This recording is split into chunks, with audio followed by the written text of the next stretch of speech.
respiratory इसमें सबसे पहले हमने पॉइंट पढ़ा था कि it's also called hyaline membrane disease hyaline membrane disease it is a neonatal disorder, most common neonatal disorder that most commonly occurs in preterm babies. ये preterm babies में ज़्यादा होता है. होता क्यों है ये? Because there is the deficiency of a substance. That substance is known as surfactant. जो न्यूबॉर्न बेबीज़ होते हैं उनमें एक सब्सटेंस की डिफिशेंसी की वजह से ये जो डिसऑर्डर है ये हो जाता है. उस सब्सटेंस को क्या बोलते हैं हम? That's called surfactant. फिर हमने सरफेक्टेंट के बारे में पढ़ा था. सरफेक्टेंट होता क्या है? सरफेक्टेंट होता क्या है? सरफेक्टेंट जो है ये एक फॉस्फोलिपिड होता है. सरफेक्टेंट जो होता है, सरफेक्टेंट जो होता है ये एक फॉस्फोलिपिड होता है. फॉस्फोलिपिड, फॉस्फोलिपिड जिस जो कहाँ से ये कहाँ से सिक्रीट होता है? सरफेक्टेंट कहाँ से सिक्रीट होता है? शाबाश. Type 2, type second alveolar cells. Alveolar cells. Alveoli में दो काइंड्स ऑफ सेल्स प्रेजेंट होती है. One is type first and other is type second. जो टाइप सेकंड एल्वियोलर सेल्स होती है उनका काम होता है इस सरफेक्टेंट को प्रोड्यूस करना. आया समझ? इस सरफेक्टेंट का काम क्या होता है इनसाइड द लंग्स? इसका काम यही होता है जो एल्वियोलाई में सरफेस टेंशन होता है, जो एल्वियोलाई में सरफेस टेंशन होता है उस सरफेस टेंशन को ये रिड्यूस करता है. It reduces the surface tension inside the alveolar sac. Reduces the surface tension inside the alveolar sac. उससे क्या होता है? जब ये रिड्यूस करता है surface tension inside the alveolar sac, ज़्यादा से ज़्यादा स्पेस जो है वो वैकेंट हो जाती है फॉर द गैसेस एक्सचेंज. यहाँ तक आया था सबों को समझ? Yes sir. जी बोलिए. सर थोड़ा सा रिपीट कीजिए फिर से. देखिए सुनिए. If this is the alveoli of lung, this is the alveoli of lung, ऐसे आपको ये समझ आएगा. Suppose this is the alveoli of lung. ये एल्वियोलाई है या एल्वियोलर सेक है, ठीक है. इस पे दो टाइप्स ऑफ सेल्स प्रेजेंट होते हैं. ये एल्वियोलाई जो है इसमें दो टाइप्स ऑफ सेल्स प्रेजेंट होते हैं. एक टाइप ऑफ सेल को हम बोलते हैं type first alveolar cell, type first. और इसमें दूसरी टाइप ऑफ सेल भी प्रेजेंट होती है. That type of cell is known as type 2 alveolar cell. Type 2 alveolar cell. Type first alveolar cell जो है इसका काम है गैसियस एक्सचेंज कराना. यानी इसका काम है क्या? गैसियस एक्सचेंज कराना. यानी ऑक्सीजन किस में देना? आर्टरीज में, और वीन से क्या लेना? Carbon dioxide. That's called gaseous exchange. जो टाइप 2 एल्वियोलर सेल है इसका काम होता है इस सरफेक्टेंट को प्रोड्यूस करना. इसका काम है सरफेक्टेंट को प्रोड्यूस करना, जिस सरफेक्टेंट की वजह से क्या होता है? सरफेक्टेंट की वजह से जो सरफेस टेंशन है इस एल्वियोलर सैक में वो डिक्रीज हो जाता है, वो कम हो जाता है. आया समझ यहाँ तक? उसके बाद जो ये टाइप फर्स्ट जो ये एल्वियोलर सैक है ना, इसके ऊपर जो है ये ऐसे आपको समझ आएगा. ये जो ये लाइनिंग एक होती है, एक मेम्ब्रेन एक होता है इसके ऊपर. इस एल्वियोलर सैक के अंदर एक मेम्ब्रेन होता है. That membrane is known as hyaline membrane. उस मेम्ब्रेन को हम बोलते हैं हाइलाइन मेम्ब्रेन. ठीक है. अब ये एल्वियोलर सैक फंक्शन कैसे करता है? देखिए ये फंक्शन कैसे करता है. This is the alveoli. ये एक एल्वियोलाई है. यहाँ पे एक वीन है और यहाँ पे एक आर्टरी है. This is the artery. ठीक है. यहाँ पे एक वीन है और यहाँ पे एक आर्टरी है. वीन में ज़्यादा कंसंट्रेशन कार्बन डाइऑक्साइड की होगी कि इसमें ज़्यादा कंसंट्रेशन किसकी होगी? वेन में किसकी कंसंट्रेशन ज्यादा होती है, कार्बन डाइऑक्साइड की कि ऑक्सीजन की? वेरी गुड, कार्बन डाइऑक्साइड की, यानी इसमें CO2 होगा। अब जो आर्टरी है उसमें किसकी कंसंट्रेशन होती है? O2 की कंसंट्रेशन। ऑक्सीजन। किसकी कंसंट्रेशन होती है? O2 की कंसंट्रेशन। O2। देखिए अब क्या, इस कार्बन डाइऑक्साइड को बाहर आना है कहां पे? Towards the alveoli. अब जो एल्वियोलाई हमने इनहेल किया, हमने ऑक्सीजन लिया फ्रॉम द एक्सटर्नल एनवायरनमेंट, वो ऑक्सीजन किस में जाएगा? वो आर्टरी में जाएगा कि वीन में जाएगा? That will go into the artery. This process is called gases exchange. इसको क्या बोलते हैं हम? Gases exchange. यहां तक आया समझ? This is the normal physiology of an alveoli. ऐसे गैसेस एक्सचेंज होती है। ये एक बहुत बड़ा टॉपिक है, मैं आपको सिंपल में समझा रहा हूं कि होता क्या है यहां पे, ठीक है? अब जो ये एल्वियोलाई मैंने बनाया, ये एल्वियोलाई मैंने बनाया, इस एल्वियोलाई पे कौन सी टाइप ऑफ सेल होती है? दो types of cell, type first and type second. Type second क्या प्रोड्यूस करता है? सरफेक्टेंट। सरफेक्टेंट से क्या होगा? इस एल्वियोलाई का जो सरफेस टेंशन है वो डिक्रीज हो जाएगा। जब सरफेस टेंशन डिक्रीज होता है, ज्यादा स्पेस बचेगी कि कम स्पेस बचेगी inside the alveolar sac? That means इसमें ज्यादा एयर इंटर होगा कि कम एयर इंटर होगा? शाबाश। इससे एक्सचेंज ऑफ गैसेस ज्यादा होगा कि कम होगा? Very good. अब अगर एक न्यू बॉर्न बेबी बोर्न हो गया, ठीक है, अब अगर उसमें इस सरफेक्टेंट की डिफिशिएंसी है, ये सरफेक्टेंट की डिफिशिएंसी कैसे होती है? उसमें हमने रिस्क फैक्टर में पढ़ा था, प्रीमैच्योरिटी से होती है।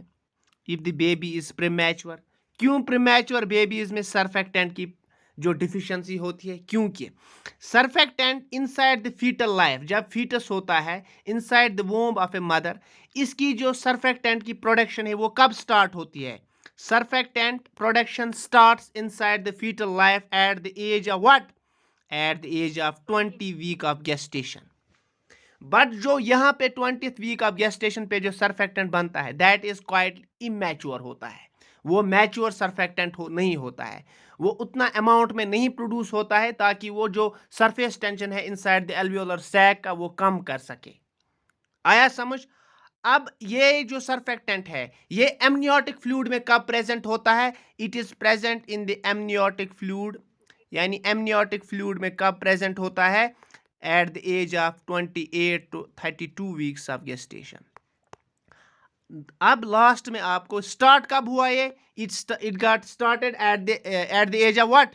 At the age of 20 week of gestation. जो इसकी जो सिंथेसिस है दैट गेट्स कंप्लीट हो जाती है at the age of 35 weeks of gestation. 35 weeks of gestation. अब प्रीमैच्योर बेबीज में क्यों होगा? जो बेबीज जिनकी जो डिलीवरी है या जो बोर्न होंगे बिफोर 35 वीक्स ऑफ गेस्टेशन, उनमें सरफेक्टेंट एडुकेट अमाउंट में होगा कि इनएडुकेट अमाउंट में होगा? इनएडुकेट। अच्छा मुझे अब बोलो, अगर इनएडुकेटली सरफेक्टेंट प्रोड्यूस हुआ है, आप मुझे बोलो एल्वियोलर सैक में जो सरफेक्टेंट का फंक्शन है वो कम होगा कि ज्यादा होगा? कम। आप मुझे बोलो, अब अगर जो गैसेस एक्सचेंज होती है एल्वियोलर सैक में, उस पे असर वो डिक्रीज होगी कि इंक्रीज होगी? डिक्रीज। शाबाश। दैट मींस उससे कौन सी कंडीशन होगी फिर? That will lead to hypoxemia and hypoxemia will lead to hypoxia.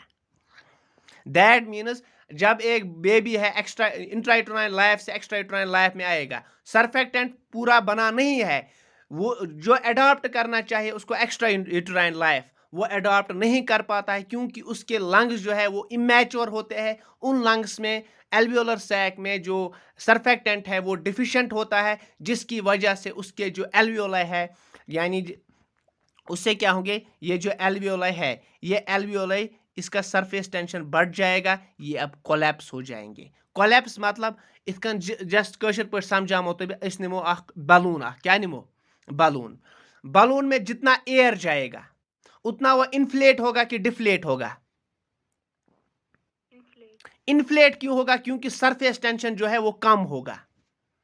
जब सरफेस टेंशन कम होगा, ज्यादा से ज्यादा एयर किस में जाएगा? बलून में जाएगा।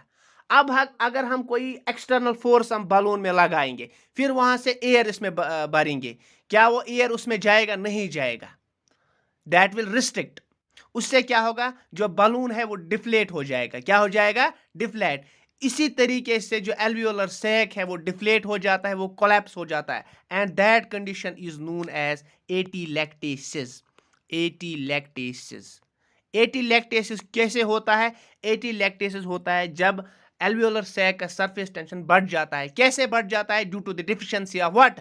Due to the deficiency of surfactant. आया समझ?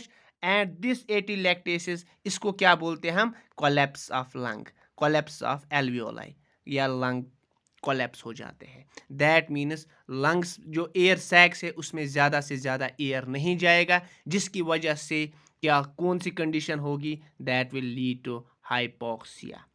Hypoxia means, hypoxia means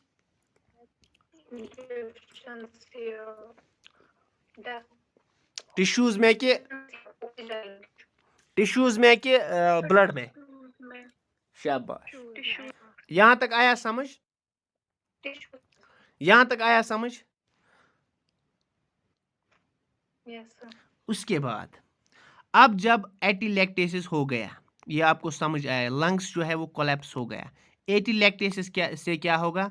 there will be deficiency of what? Oxygen supply to the vital organs, that will lead to the hypoxia. जब वाइटल ऑर्गन्स यानी including the lungs जो है, जो lungs हमारे हैं, they are also vital organ, उनको भी क्या चाहिए? ऑक्सीजन चाहिए। For what? For functioning purpose के लिए उनको भी ऑक्सीजन चाहिए। That will lead to hypoxia. उस हाइपोक्सिया में उस पार्ट को क्या हो जाएगा? नेक्रोसिस हो जाएगा, टिश्यू डेथ हो जाएगा। जब इस एल्वियोलर सैक में यानी टाइप फर्स्ट जो एल्वियोलर सेल्स है उनका नेक्रोसिस होगा, जब उनका नेक्रोसिस होगा, आप मुझे बोलिए उससे जो गैसेस एक्सचेंज है वो ज़्यादा होगा कि कम होगा? That will decrease. जब वो डिक्रीज हो जाएगा, इस नेक्रोसिस की वजह से क्या होता है? इस नेक्रोसिस की वजह से जो ये एल्वियोलर है, इस पे जो टाइप फर्स्ट एल्वियोलर सेल्स है, इस पे मैंने आपको बोला था कि इस पे एक मेम्ब्रेन होता है। उस मेम्ब्रेन का नाम क्या बोला मैंने? Very good. That membrane is known as hyaline membrane. Hyaline membrane. इस हाइलीन मेम्ब्रेन में जब नेक्रोसिस होगा, क्योंकि इस सेल्स में नेक्रोस होगा, इस हाइलीन मेम्ब्रेन में भी नेक्रोस होगा।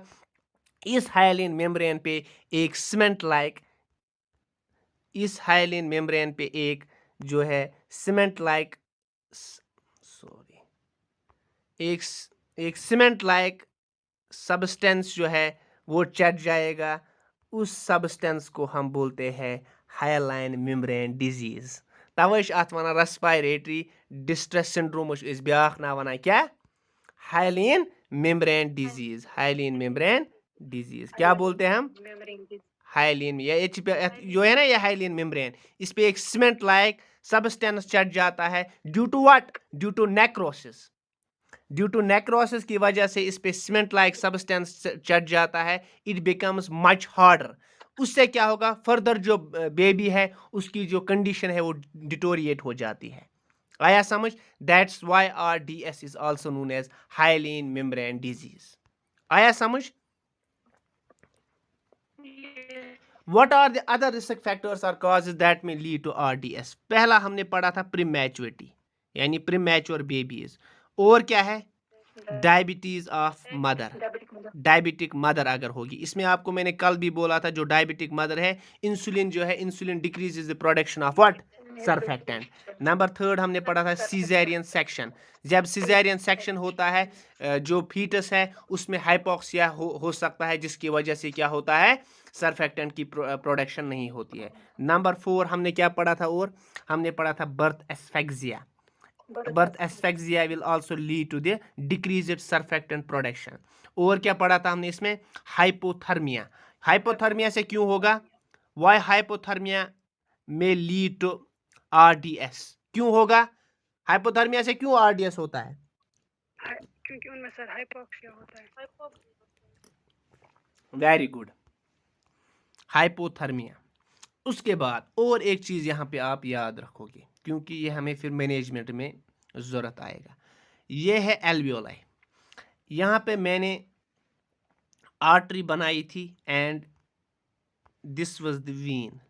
ये वीन है, ये एल्वियोलाई है, ठीक है सर अगर बेबी में कॉन्जेनाइटल जी। कंजेनाइटल क्या है? कॉन्जेनाइटल डिसऑर्डर होगा बेबी में कुछ उसकी वजह से। कंजेनाइटल किस सर चीज, कौन सी congenital कंजेनाइटल? कंजेनाइटल abnormality तो बहुत टाइप्स है।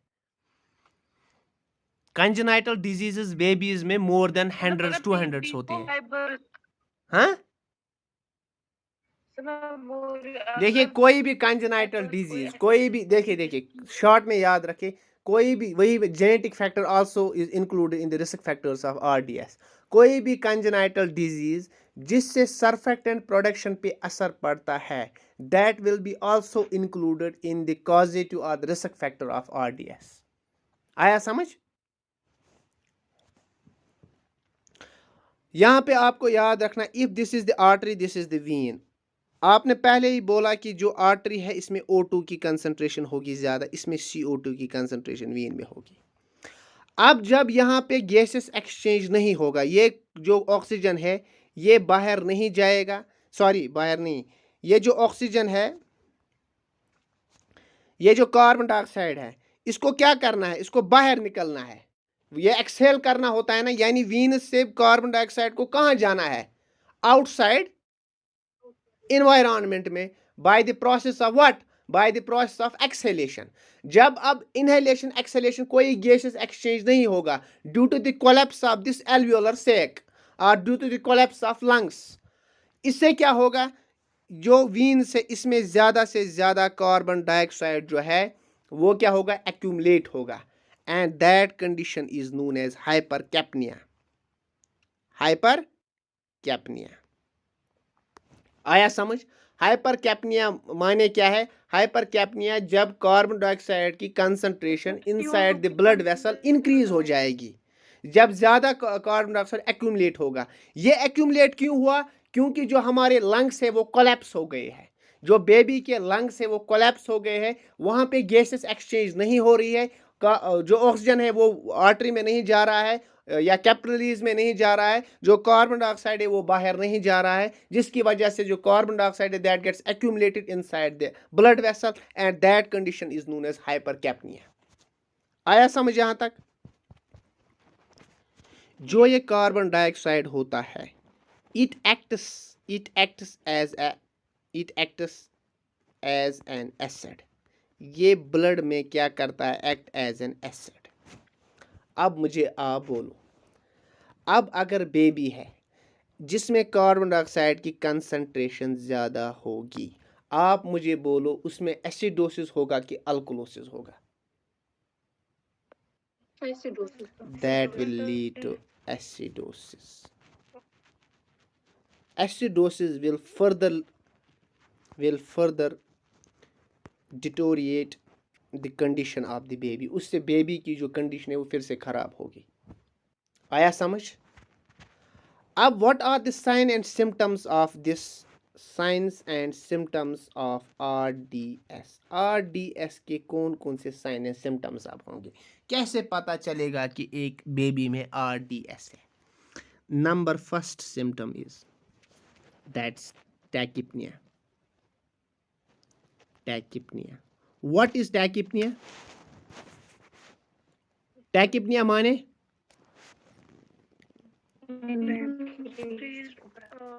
increased क्या? Increased tachypnea माने increased respiratory rate. Newborn babies में जब रेस्पिरेटरी रेट इंक्रीज होगी मोर than 60, this is called tachypnoea. क्योंकि इन्फेंट्स जो न्यूबॉर्न बेबीज है उनमें रेस्पिरेटरी रेट कितनी होती है? 40 to 60 ब्रेथ्स पर मिनट। जब उनकी जो रेस्पिरेटरी रेट है that will be more than 60, this condition is known as tachypnoea. अब ये टैकिपनिया होगा क्यों? क्योंकि जब गैसेस एक्सचेंज नहीं होगी उससे क्या होगा, एक मैकेनिज्म जो है कंपनसेटरी मैकेनिज्म एक्टिवेट हो जाएगा, यानी यह करा कोशिश वो ज़्यादा खुद ज़्यादा एयर क्या एक्सटर्नल इन्वायरमेंट पे आनस ताकि गैसेस एक्सचेंज गस, and this is called tachypnoea. First symptom is tachypnoea. आया समझ? Number second is tachycardia. Tachycardia क्यों होगा? टैकीकार्डिया इसलिए होगा ड्यू टू हाइपोक्सिया, लेकिन टैकीकार्डिया के बाद ही इसमें ब्रैडीकार्डिया होता है। आया समझ? फिलहाल टैकीकार्डिया के बाद फिर ब्रैडीकार्डिया होगा जब हाइपोक्सिया बढ़ जाएगा। ठीक है। उसके बाद number third is the most important, that is chest wall retraction. Chest wall retraction माने क्या है? देखिए, if this is the chest, अगर ये न्यू बॉर्न बेबी है, ये इसका चेस्ट है, ठीक है। जब ये न्यू बॉर्न बेबी में चेस्ट वॉल रिट्रैक्शन से ये जो चेस्ट वॉल मसल्स है ना, ये डाउनवर्ड्स की तरफ क्या होंगी? कंट्रैक्ट होंगी। This is called chest wall retraction. इसको हम बोलते हैं चेस्ट वॉल रिट्रैक्शन। उसके बाद number fourth is grunting.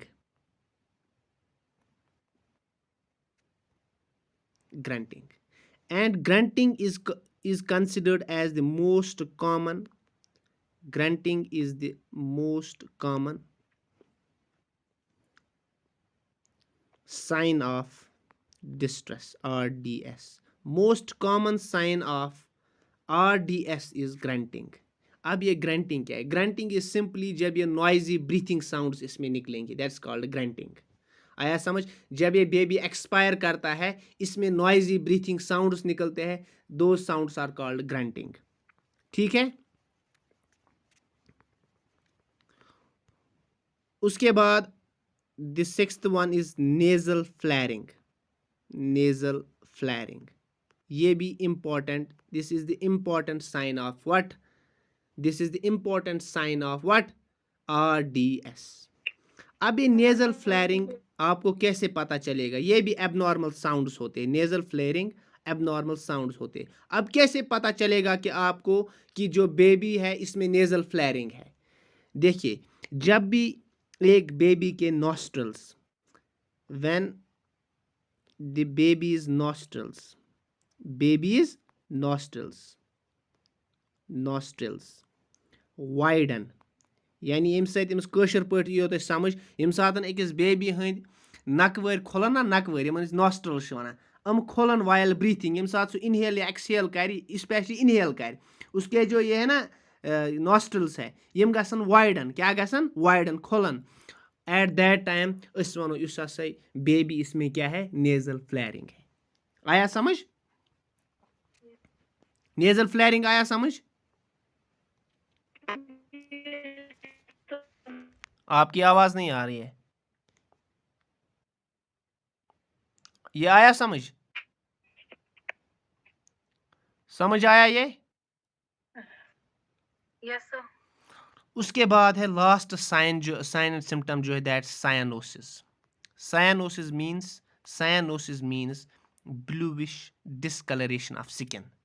Bluish discolouration of skin is called cyanosis. ये साइनोसिस सेंट्रल भी होता है, ये पेरिफेरल भी होता है। आया समझ? साइनोसिस सेंट्रल भी होता है, पेरिफेरल भी होता है। Cyanosis means bluish discolouration of skin. कोई मुझे बता सकता है साइनोसिस क्यों होगा? Due to hypoxia. Very good. Hypoxia का जो मोस्ट कॉमन साइन है ना, दैट इज साइनोसिस। आया समझ? These were the signs and symptoms of what? RDS. आया समझ यहां तक? Yes, sir. Now coming towards the diagnosis. How can we diagnose this RDS? Number first इसमें हम करेंगे, इसमें एक फिजिकल असेसमेंट करते हैं, फिजिकल असेसमेंट करते हैं। उस फिजिकल असेसमेंट में हम एक टेक्निक यूज़ करते हैं, that's called silver man retraction score. Silver man retraction score आया समझ? Silver man retraction score. ये सिल्वर मैन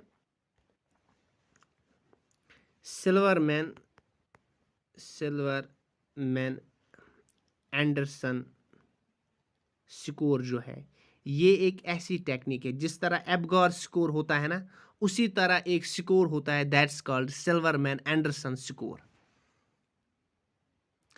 इस स्कोर को हम यूज करते हैं टू नो द लेवल और the stage of RDS। RDS का कौन सा स्टेज है, वेदर इट इज माइल्ड और मॉडरेट और सीवियर। इस सिल्वर मैन स्कोर को हम यूज करते हैं to know the severity of RDS. This Silverman Anderson score SAS is used to assess the severity of RDS. आया समझ? इसमें भी हम 10 स्कोर देते हैं। यह छन इवान एग्जामस मज कह, we will not waste our time on it. सिर्फ ये याद रखो कि जो सिल्वर मैन एंडरसन स्कोर है, ये किसके लिए हम यूज़ करते हैं, to know the severity of RDS। इसमें भी 10 स्कोर होते हैं। अत मज चेस्ट वॉल रिट्रैक्शंस वुचा, स्टर्नल रिट्रैक्शंस वुचा, इसमें हम बहुत सारी चीज़ें देखते हैं। We will not discuss these things here. So आपको यहाँ पे सिर्फ याद रखना है कि जो SAS है, ये हम यूज़ करते हैं फॉर RDS। ये ऑब्जेक्टिव कभी कभार आता है। उसके बाद हम कैसे डायग्नोस करेंगे, the most important that's called shake test.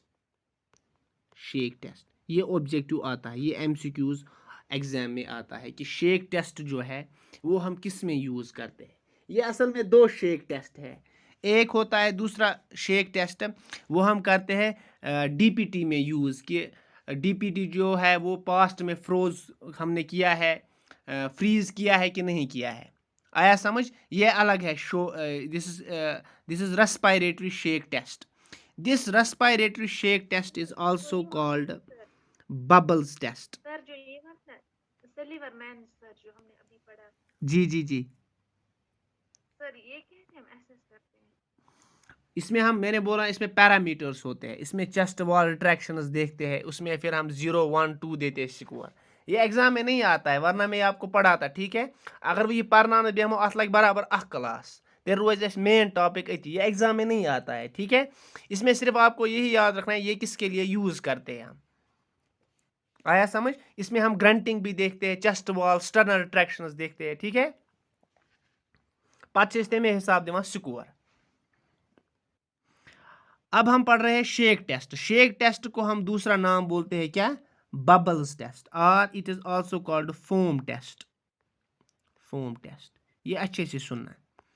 Shake test is also called bubbles test और फोम टेस्ट। करते क्या है हम इसमें, व्हाट वी डू, देखिए इसमें क्या करते हैं। इसमें हम सैंपल लेते हैं। क्या लेते हैं, कौन सा सैंपल, हम गैस्ट्रिक एस्पिरेट लेते हैं। गैस्ट्रिक एस्पिरेट, गैस्ट्रिक यानी with the help of A tube हम एक न्यूबॉर्न बेबी से क्या लेते हैं, गैस्ट्रिक एस्पिरेट लेते हैं, यानी इसके स्टोमक से सैंपल उठाते हैं। आया समझ? कितना सैंपल निकालते हैं हम निकालते हैं सैंपल। सर वो सैंपल क्या होता है, फूड कंटेंट? नहीं, फूड कंटेंट नहीं होता है, वो लिक्विड टाइप होता है। जो भी उसके स्टोमक पे लिक्विड टाइप होता है, कुछ भी लिक्विड, चाहे वो एमनियोटिक फ्लूइड है, जो भी है। आया समझ? आया समझ? वो लिक्विड होता है। गैस्ट्रिक एस्पिरेट हम लेते हैं 0.5 ml। कितना लेते हैं, 0.5 ml हम विड्रॉ करते हैं sample from the stomach of the newborn baby. यहाँ तक आया समझ? अब हमने 0.5 ml गैस्ट्रिक एस्पिरेट लिया, इसको हम मिलाते हैं किसके साथ, we mix this 0.5 ml gastric aspirate को हम 0.5 ml NS के साथ मिलाते हैं। पहले हमने क्या लाया, हमने गैस्ट्रिक एस्पिरेट लाया, इसको कितना लाया हमने लाया 0.5 ml। इसको किसके साथ मिलाते हैं, 0.5 ml ऑफ नॉर्मल सलाइन। आया समझ। अब 0.5 ml नॉर्मल सलाइन का 0.5 ml और 0.5 ml किसका, गैस्ट्रिक एस्पिरेट का जो 0.5 ml है, इसको जब हम मिक्स करेंगे ये कितना बनेगा, 1 ml। ठीक है। अब इस 1 ml को हम किसके साथ ऐड करेंगे, हम करेंगे 1 ml ऑफ 95% इथेनॉल। अब हम इथेनॉल के साथ इसको मिक्स करेंगे। 1 ml ऑफ इथेनॉल के साथ हम गैस्ट्रिक एस्पिरेट और 0.5 ml जो नॉर्मल सलाइन हमने लिया इसको मिक्स किया। इसको हम किसके साथ अब मिलाएंगे, 1 ml of ethanol, 1 ml of ethanol. ऐसे आप देखिए, ये हमने एक ट्यूब लिया, ठीक है, ये और एक ट्यूब है। इस ट्यूब में फॉर एग्जांपल 95% इथेनॉल है, 1 ml 95%, 1 ml, ठीक है, 1 ml 95% इथेनॉल। इसमें भी 1 ml है, उस 1 ml में 0.5% गैस्ट्रिक एस्पिरेट है, 0.5 ml NS है। ठीक है। अब इसको हम इसमें डालेंगे 1 ml ऑफ 95% इथेनॉल। उसके बाद इसको हम शेक करेंगे। क्या करेंगे, वी विल शेक दिस, इसको हम शेक करेंगे, वी विल शेक वेल। ठीक है। इस टेस्ट ट्यूब को हम शेक करेंगे। उसके बाद हम वेट करेंगे 15 मिनट्स। कितने मिनट्स तक वेट करेंगे, 15 मिनट्स तक। अब हमने 15 मिनट्स तक वेट किया, ठीक है। इसमें अब हमारा मिक्सचर है, क्या मिक्सचर है, 1 ml of 95% ethanol along with 1 ml of gastric aspirate and normal saline. उसके बाद हम चेक करेंगे, क्या करेंगे, चेक। अगर इस ट्यूब में बबल्स आए, अब अगर इस ट्यूब में बबल्स आए, that means surfactant is present, surfactant is present, यानी जो बेबी है उसके लंग्स में सर्फेक्टेंट प्रेजेंट होता है। आया समझ।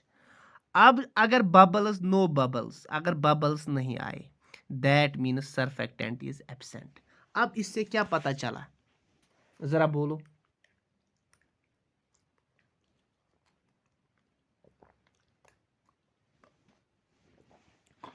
इससे क्या पता चला, whether the surfactant is present or not। आया समझ। अब शेक टेस्ट किसके लिए हम यूज करते हैं, to check surfactant is present or not, whether the baby is normal or not। आया समझ, क्लियर है। इसको रिपीट कीजिए। देखिए नटशल में बोलूंगा, शेक टेस्ट जो है, शेक टेस्ट एक ऐसा टाइप ऑफ टेस्ट है जिसको हम यूज करते हैं to check whether the surfactant is present in the newborn baby और नॉट। क्या सर्फेक्टेंट प्रेजेंट है न्यूबॉर्न बेबी में या नहीं, शेक टेस्ट करते हैं। इस शेक टेस्ट का प्रोसीजर क्या है, नंबर फर्स्ट हमें 0.5 ml गैस्ट्रिक एस्पिरेट लेना है, ठीक है, उसको मिक्स करना है विथ 0.5 ml ऑफ NS। जब हमने ये दो सैंपल्स है आपस में मिलाए, फिर मिला के इसको फिर और एक चीज के साथ मिलाना है, दैट्स 1% ऑफ 95% इथेनॉल, यानी एक ऐसा अल्कोहल जिसमें कितनी कंसंट्रेशन होनी चाहिए इथेनॉल की, 95%। उस 95% ऑफ इथेनॉल 1 ml देना है उसमें, उसको ऐड करना है किसके साथ, इसी सैंपल के साथ, 0.5 ml gastric aspirate and 0.5 ml NS। उसके बाद इस ट्यूब को शेक करना है। शेक करने के बाद you have to wait for 15 minutes. 15 minutes के बाद क्या करना है, आपको चेक करना है। अगर इसमें बबल्स आए, बबल्स आने का मतलब है कि इसमें सर्फेक्टेंट जो है इस सैंपल में that is present, that means जो बेबी है इसके लंग्स मैच्योर है। आया समझ। अगर बबल्स नहीं आए, दैट मीन्स इसके लंग, बेबी के लंग्स मैच्योर नहीं है, सर्फेक्टेंट इज नॉट प्रेजेंट। आया समझ, क्लियर है। चलिए जी, management, what is the management, कैसे हम मैनेज करेंगे। आप में से मुझे कोई बता सकता है कि जो मेजर प्रॉब्लम होती है RDS में, व्हाट इज दैट। हाँ,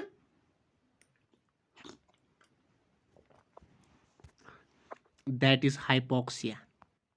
Hypoxia is the major concern in RDS. That means पहले हमें इस hypoxia को ठीक करना है.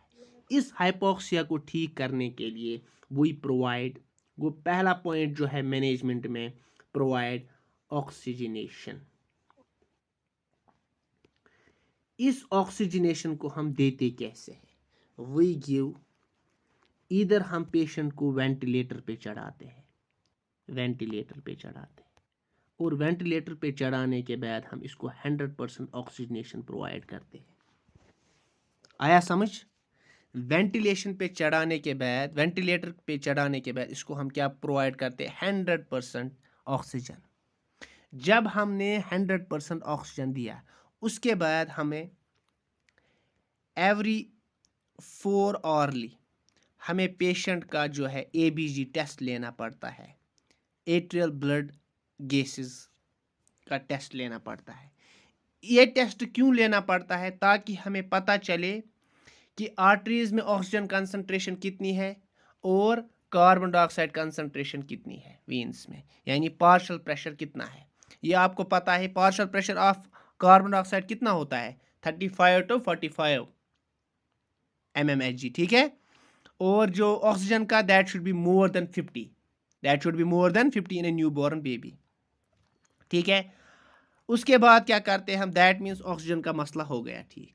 और एक प्रॉब्लम मैंने आपको बोली, इसमें क्या होता है? एसिडोसिस. हाइपोक्सिया को ट्रीट करने के लिए we provided oxygen to the new born baby, और we put the new born baby on the ventilator. Acidosis को ठीक करने के लिए we give a drug that's called sodium bicarbonate. Sodium bicarbonate, sodium bicarbonate जो है ये इस एसिडोसिस को कम करता है. ये कितना देते हैं हम? ये क्या बोलते हैं इसको? सोडियम बाइकार्बोनेट कितना देते हैं हम? 7.5% देते हैं. ठीक है. उसके बाद हमने और एक रिस्क फैक्टर में पढ़ा था, हाइपोथर्मिया. दैट मीन्स जो RDS बेबी है, इसको ज़रूरी है